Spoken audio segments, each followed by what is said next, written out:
the water table.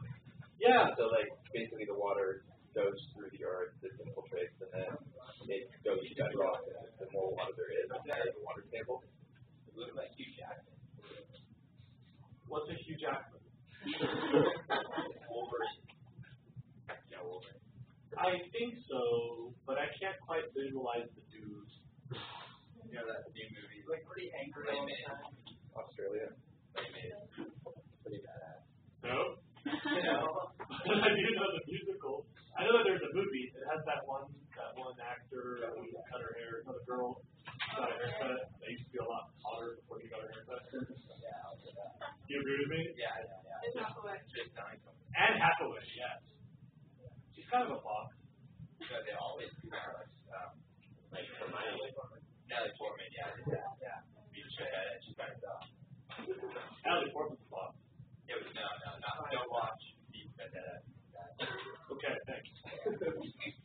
Where were we? The water table below groundwater to bedrock. Yes. Yeah. So pretty much. And remember also that bedrock is influenced by tectonics. So there are places where you have like bedrock lapping over another bedrock. And down here, you're getting compression to make magma.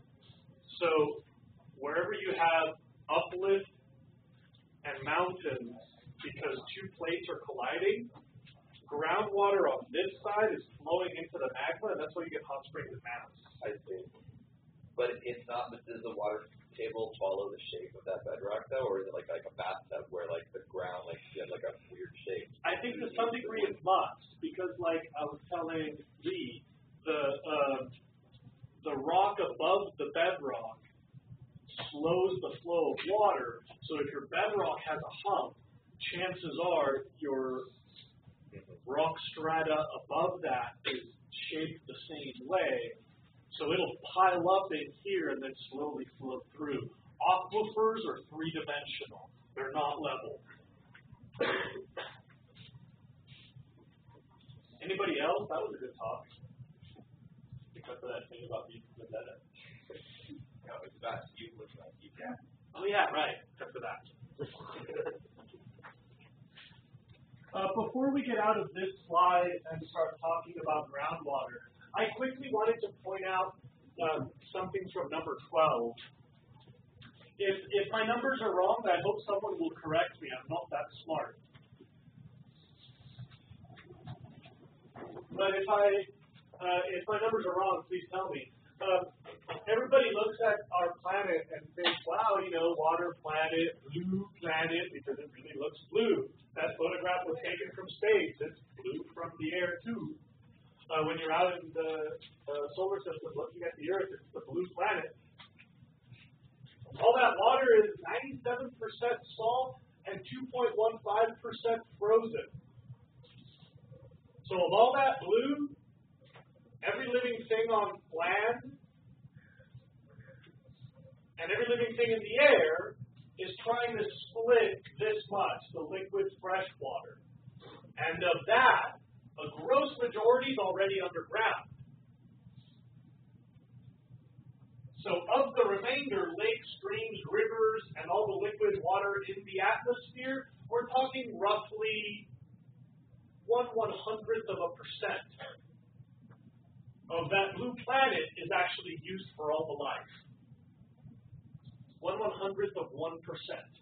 Yeah. Is there any technology whatsoever that's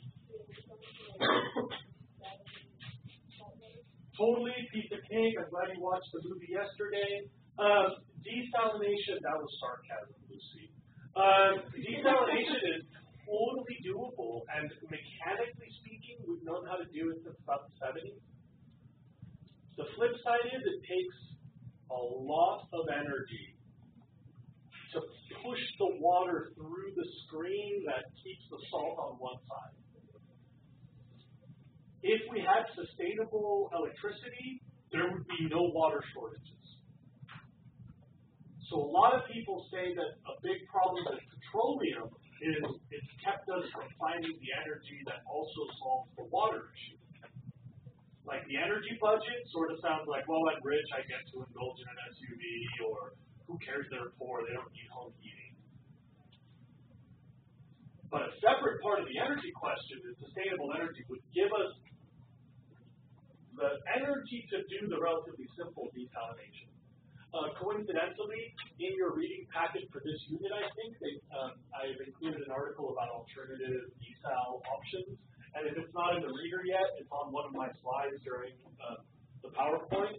There are sustainable, low-energy desal options being developed right now. One of them at MIT, I believe, that's looking really promising, using nanotechnology, maximum hydrology. Okay. If we've looked at number 12, then I'm almost done. I want to look at number 13 today. And you've got to know these. The interactions between the surface and the ground. I'll give you a hint right now. This is the answer to 2 of the essay questions on the AP test in May. I guarantee it. This is one of those key concepts that a smart student knows. Like, this is the advanced placement part of environmental science, is remembering that when we don't see the water anymore, there's magic in the ground. So, for example, if you suck water out of the ground, you might lower streams in the area. My homie Jacques Newcomb has a farm up in NorCal. He lives in beautiful alluvial soil. He has to irrigate about 15 acres. On a really dry year, if he sucks out a lot of groundwater, a property to the northwest and a property to the southeast, both of them, their streams run dry. Because obviously, those are discharge zones. So when my buddy Jacques Newcomb pulls out too much groundwater, the streams in his neighborhood go dry.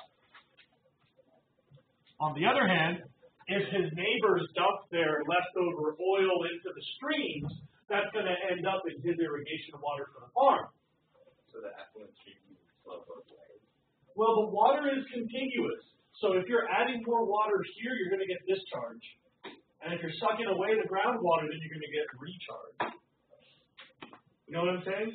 This is what I'm like, I got to tell you, this is the smart kid detail that really separates the wheat from the chaff. The idea that groundwater and surface water have interplay. So I guess we'll come back to those details on Tuesday. Don't be late tomorrow.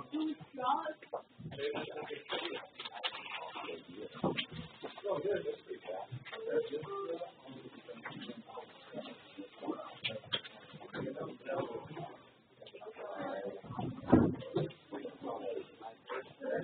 Everything's together.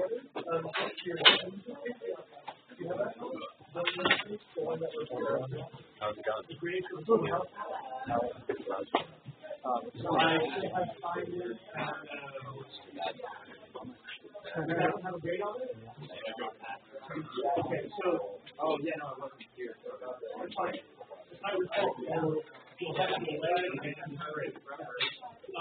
Turning all those other papers stapled in the Scrabble box, and then, in about a week, when all of your kids get their paper like that, then you'll bring one of theirs, transfer their grade to yours, and you'll turn your grade to Scrabblers. And so your grade won't be accurate until you start with yeah. I pretty much know it is.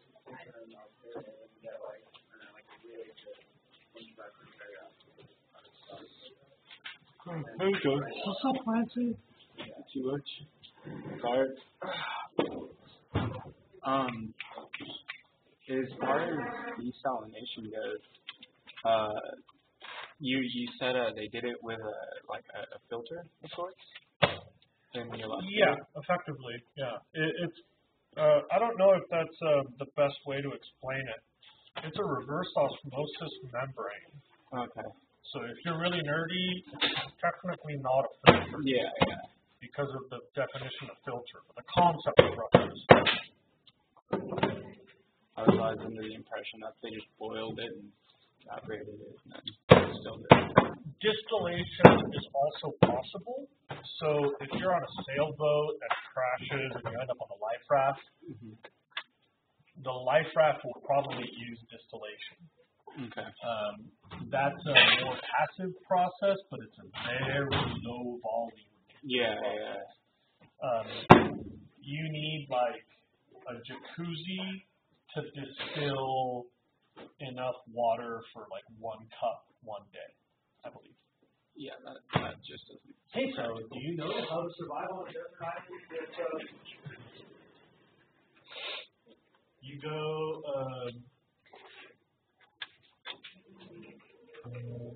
near the beach, you dig a really deep hole, so that will expose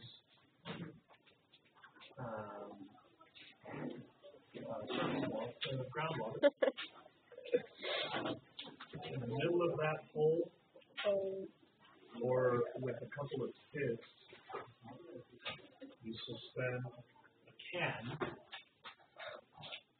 So that can either be on here or on a thermometer. You let the water fill up. And you take that black piece of plastic that you got marooned with, put a heavy rock in it, and then you bury the edges with sand. The survival technique. The water will evaporate into it down into it. Right. And then we'll make beads of water. So that's an emergency stick.